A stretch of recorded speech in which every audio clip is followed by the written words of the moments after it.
Një grup turistësh francez prej 10 vetash po eksplorojnë këto ditë bukuritë e jugut të Shqipërisë, duke përfshirë në itinerarin e tyre disa nga destinacionet më të veçanta të zonës.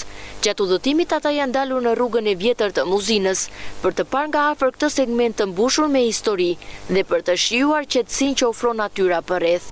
Kam zgjedhur Shqipërinë si destinacion. Është një vend që po i hapet gradualisht turizmit. Dhe kisha dëshirë të zbulonim një vend që ka qenë në ndikimin e një diktatori. Gjatë një udhëtimi në Kret në prill të 2025-s, takova një udhërëfyes, Dimitri, i cili më foli për vendin e tij. Tregimet e tij e forcuan dëshirën time për të vizituar Shqipërinë dhe për të njohur zakonet dhe traditat e saj unike. Tashmë po njohim jugun e vendit.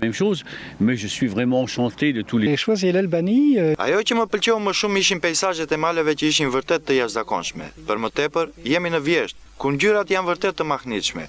Është si një ëndër dhe të jep dëshirën për të qëndruar. Më kanë mirëpritur jashtëzakonisht mirë. Është një vend fantastik. Turistët janë shprehur të impresionuar nga peizazhi vjeshtor dhe mikpritja që kanë gjetur në zonë, duke vlerësuar jugun e Shqipërisë si një destinacion që ofron eksperjenca unike për çdo vizitor. Rruga e vjetër e Muzinës është një segment historik që na ka lënë pa fjalë. U ndalëm disa herë për të shijuar panoramën dhe për të fotografuar peizazhet spektakolare. Ishte një përzierje e natyrës së bukur, qetësisë dhe historisë, që e bën këtë rrugë të veçantë dhe të paharrueshme. Eksperienca e turistëve dhe rritja e numrit të tyre tregon potencialin e madh turistik të jugut të Shqipërisë, duke e bërë atë një destinacion gjithnjë më tërheqës për vizitorët nga e gjithë bota.